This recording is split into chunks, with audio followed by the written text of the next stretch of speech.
Halo, assalamualaikum warahmatullahi wabarakatuh. Kali ini saya akan sharing mengenai pinjam, teman-teman. Nah, pinjam itu apa, Bang? Pinjam itu adalah pinjaman dana dari Shopee ya, teman-teman. Cara aktifkannya sudah ada. Nah, bagi yang mengaktifkan, usahakan sudah 18 tahun ke atas. Mengapa? Karena berbahaya kalau kalian tidak bisa membayar. Nah, apalagi kalau nunggak ya, pinjamnya ini bisa dinonaktifkan. Nah, kalau terlambat bisa kena bunga sebesar 5%.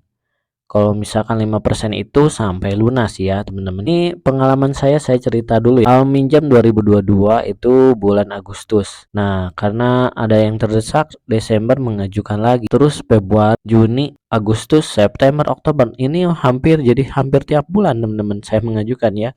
Seperti itu. Nah, mengapa? Karena semakin bunganya banyak, makin cicilannya semakin rutin tiap bulan karena membayar angsuran yang belum lunas. Strateginya untuk meminjam, kalau sudah lunas baru boleh pinjam lagi. Nah, kalau belum lunas pinjam lagi, nanti malah jadi minus, teman-teman ya. Itu berbahaya. Untuk pembayaran di sini teman-teman bisa lihat ya historinya dari 2022 sampai 2003 bulan Mei.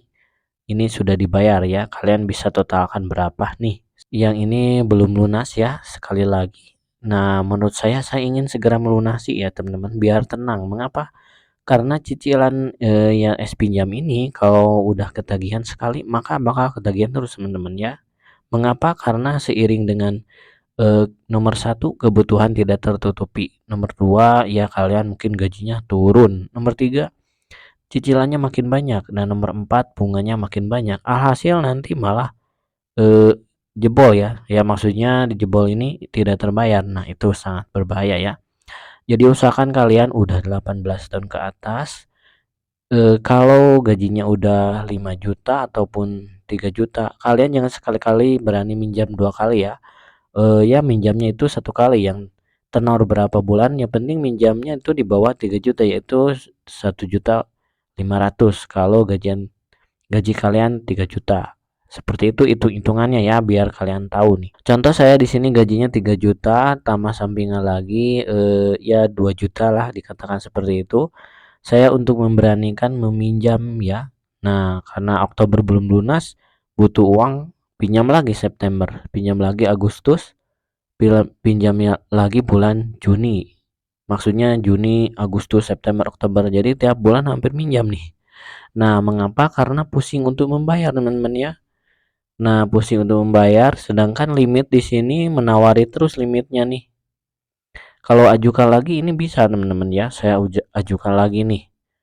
1 juta, ini limitnya ada 4 juta, saya ajukan lagi, teman-teman ya. Misalkan 4 juta seperti itu ya. Nah, 12 bulan. Kalian perhatikan bunganya, teman-teman. Ini yang diterimanya 3.900.000. Nah, sedangkan di sini untuk pembayarannya tiap bulan itu harus 300.000 ya per bulan. Nah, kalau terlambat kena cicilan bunga 5%. Seperti itu, teman-teman. Biaya proteksi ini mau dicentang mau enggak ya. Ibaratnya ini 500.000 per bulan dikali 12. Kalian bisa hitung berapa ya? Dari 4 juta. Kita kan minjem 4 juta nih. Kalian fokus dulu ya. Kalian minjem 4 juta, ini kalau dicicil 12 bulan, 1, 2, 3, 4, 5, 6. Jadi 6 juta bayarnya. Nah, bunganya berarti 2 juta. Nah, lumayan juga ya. Nah, minjam 4 juta, bayarnya jadi 6 juta. Seperti itu. Apakah kalian sanggup? Kalau tidak sanggup jangan sekali-kali, teman-teman ya. Nanti malah kalian itu rugi. Seperti itu ya. Yang namanya pinjaman pasti ada bunganya. Nah, seperti itu. Oke, ini sharingan cerita saya. Jadi teman-teman kalaupun di sini sudah minjam sekali ya, ingat sekali harus lunas dulu. Jangan minjam lagi. Bentang-bentang limitnya ada, kalian minjam lagi. Itu malah nanti keteteran, teman-teman. Nomor satu, saya bayar cicilan yang ini, bayar cicilan yang ini, bayar cicilan yang ini. Jadi nanti double kalau pinjamannya makin banyak. Ya, apabila gajinya di bawah 3 juta, minimumnya 2 juta, itu yakin saya bakal keteteran nih. Kita klik yang dicairkan bulan Oktober yang ini ya, teman-teman. Nah, seperti ini. Ini belum dibayar bulan 5 Desember nih, 324. ini cicilan yang ini nih, belum lagi nanti yang cicilan ini. Ini dibayar lagi bulan Desember, tanggal 5 lagi 162. Nah, jadi kalau cicilan yang perhatikan ya, kalau cicilan yang 4 ini digabungin total bayarnya jadi segini teman-teman ya, 800.000. Jadi sangat berat banget ya teman-teman. Belum lagi menggunakan pay letter dan belum lagi gajinya nanti misalkan kecil ya.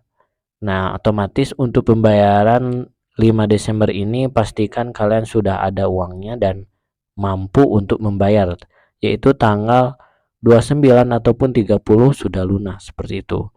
Nah, kalau terlambat gimana Bang? Kena bunga 5% ya, teman-teman. 5% itu total tagihan ya. Nah, contoh seperti ini. Kalau bulan besok nih Desember saya telat, berarti kena bunga 5%.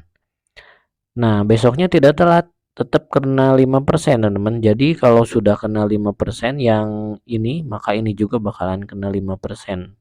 Meskipun pembayaran yang ini tidak telat, contoh ya.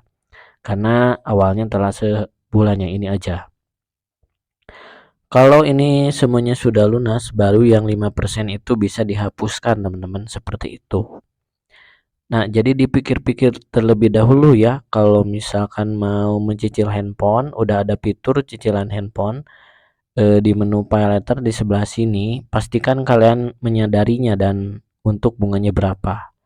Ini bisa diajukan kembali tanggal 14 November. Kalau bisa diajukan, kalian klik di sebelah sini ya. Nah, untuk pemula silakan sharing-sharing mengenai pinjam dan pay letternya, bunganya berapa, cicilannya berapa, dan kalian sanggup atau enggak. Kalau tidak sanggup, jangan sekali-kali coba untuk minjam 2 sampai 4 kali apalagi ya teman-teman, seperti itu. Kalau harga handphonenya misalkan kalian harga handphone 4 juta ya contoh, boleh cicilan pakai ini terserah kalau sanggup. Kalau tidak sanggup jangan dipaksakan, lebih baik tabung dulu, nanti pas handphonenya harga murah baru kalian beli secara cash seperti itu. Mau beli cash ataupun cicilan ya, ataupun pakai DP itu lebih cepat terbayar seperti itu. Nah, itu teknik untuk membeli handphone ataupun cicilan di pinjam. Jadi jangan sampai apa ya, melihat limit itu masih ada kalian mengajukan atau menariknya atau belanja terus-menerus. Ya pakai sepentingnya aja lah teman-teman, seperti itu. Jadi pastikan yang udah bekerja sudah memahami syarat dan ketentuan di Shopee ataupun pinjam ini ya. Gunakan dengan bijak, semua nggak ada yang salah. Tinggal kalian aja sebagai user pinter-pinter untuk mengajukan dan menggunakannya. Seperti itu ya. Ini adalah sharing saja, tidak menjatuhkan pihak manapun ya. Ya menurut Shopee juga jangan sampai terlambat untuk membayar ya, karena itu tanggung jawab kalian.